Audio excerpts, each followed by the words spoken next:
everybody, it's Miss Tracy from the Danbury Library here with another Mini Masters Art Studio. And today we're going to be talking about Mary Blair, who was an illustrator and cartoonist and animator in the 1940s. Are you ready to learn more about Mary? Let's do it. Mary Blair, A World of Color. Mary Blair was born on October 21st, 1911. As a child, her family moved many times, traveling from Oklahoma to Texas and finally settling in California. She loved to paint with watercolors and used bright, vibrant colors to express her world. At the age of 22, she won a scholarship to a famous art school in California called the Chouinard Art Institute. Her imaginative designs and modern style caught the eye of Walt Disney, and in 1941 she began to work for Disney Studios as an illustrator and animator. She quickly became one of Disney's favorite artists and worked on the art for Dumbo, Cinderella, Alice in Wonderland, and Peter Pan. After 10 years of working with Disney, Mary decided to try something new. She began to illustrate children's books, including little golden books and greeting cards. But she never really left Disney behind. In 1963, before the World's Fair, Disney asked Mary to come back and design a special ride for that World Fair that would showcase all different cultures from around the world. Mary used her love of color to show people the world in vibrant detail. Her drawings became reality when the It's a Small World ride was constructed in 1964. Soon the ride moved to Walt Disneyland in California and then was recreated in Walt Disney World in Florida. Mary passed away in 1978.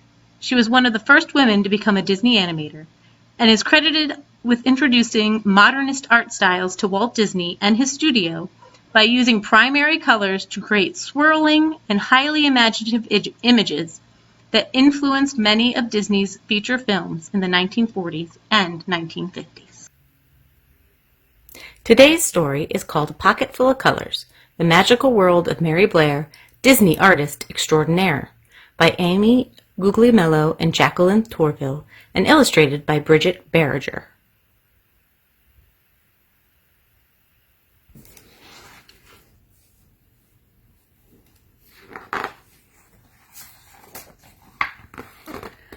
Under a wide blue sky, on a red dirt road, in a lemon-yellow house, there lived a little girl named Mary. Other children collected marbles or dolls, but Mary collected colors of every shade and every hue. One day, Mary's parents announced they were moving out west. As she waved goodbye to the yellow house, Mary tucked her friend Lemon in her pocket. Mary would miss the happy home, but she had new colors to collect. Driving across the sun-bleached desert, Mary spied russet, taupe, and sienna. When she arrived in California, she glimpsed the azure ocean and found groves of golden fruit dripping from viridian trees.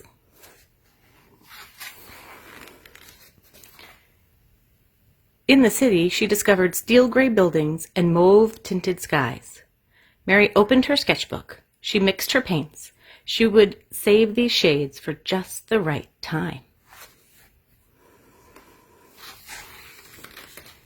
When she was older, Mary went to art school. She met Lee. He showed her rosy pink and blushing red. She kept those colors in her heart.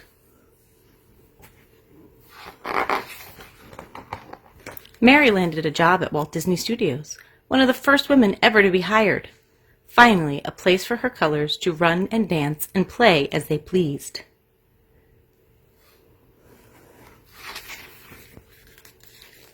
But on her first day of work, the men in charge didn't want to talk about cerulean or celadon or cerise. They were interested in black and white. Mary was told to follow the rules. She tried, but her colors were too vivid, too wild. When Mary turned in her work, all her ideas were rejected. Twinkling emerald skies, the men turned them blue. Magenta horses that could fly, the men made them brown and put them in the stable. Peach giraffes with tangerine spots, Her bosses just shook their heads. They didn't know what to make of her art.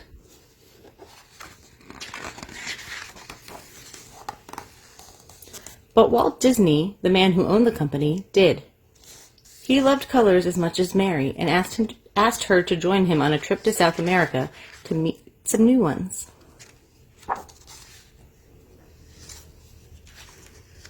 Mary delighted in the colors of Brazil, Argentina, and Peru.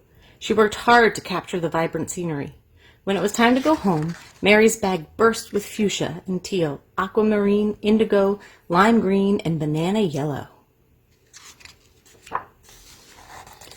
After Mary returned to Disney, her concept art for the studio's upcoming new films grew more adventurous as she drew upon the eye-popping shades she observed in South America.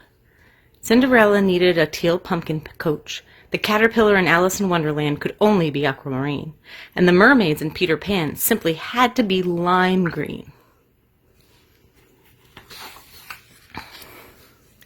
This time, some of Mary's ideas were accepted, but most of her art was still considered too modern, too abstract, and just not right.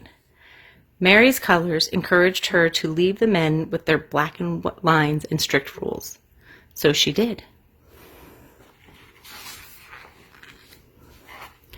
Mary quickly found new work designing advertisements, illustrating picture books for children, and creating sets for plays and television commercials. She enjoyed the freedom of these new jobs, but Mary missed Walt. Then one day, out of the blue,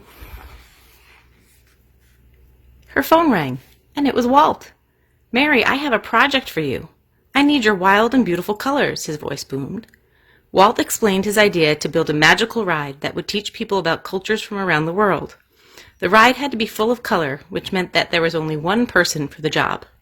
"Mary, you know about colors I've never even heard before." Mary smiled, but then she frowned as she remembered the rules and the lines the men in charge who didn't understand her colors or style of art. There was only one answer. "Yes," said Mary, but her yes came with a condition. This time, Mary wanted to be the one in charge. Walt welcomed her aboard. Mary's paints seemed to sparkle when she hung up the phone. She had never been to places like China or Morocco or Kathmandu, but her colors had.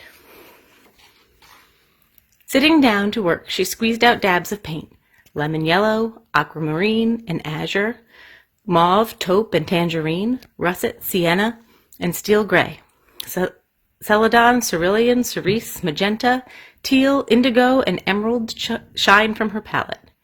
And when she picked up her brush, the colors Mary had so carefully collected all her life took her on a trip around the globe.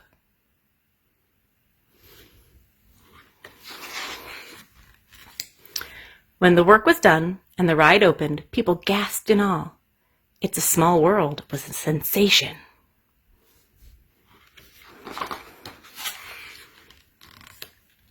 When it was Mary's turn to take the ride, she leaned back in the boat and let her colors wash over her. It was a world of laughter, a world of smiles, and color everywhere. This, at last, was Mary's world.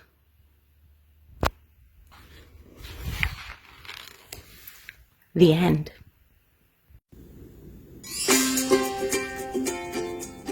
Today, we're going to build a world just like Mary Blair.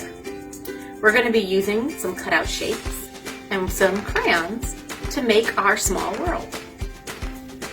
Mary Blair used to say that her favorite color was blanco, or white, for the color of a blank piece of paper, because it could be a world of possibilities. So right now, just like she built her small world, we're going to build a castle, sort of like what Mary Blair created. And we're going to do that by putting all different shapes together. And it doesn't really matter how you put your shapes on your paper. We're just going to trace them and then create a sort of castle with all the different colors of the rainbow. Because Mary Blair was a modernist, which means she was taking shapes and pictures that people were familiar with, but putting different colors to them.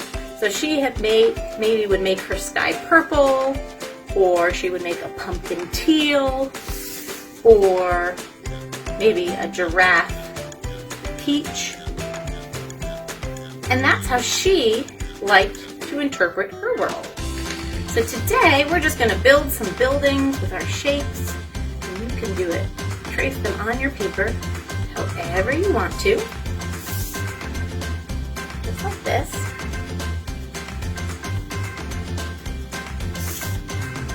And then, once you have your shapes on here, you can start coloring in your small world castle however you'd like.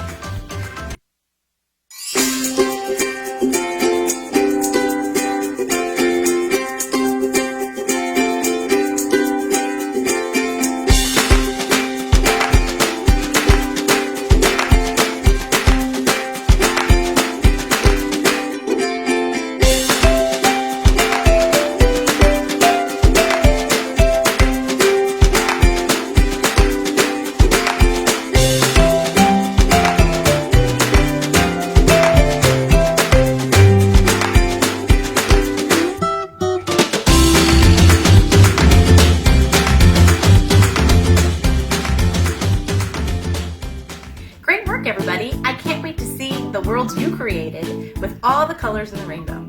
Stay tuned to see the images of your Monet lilies from last week, and don't forget to sign up for Beanstack to participate in our summer reading program. I'll see you next time. Bye!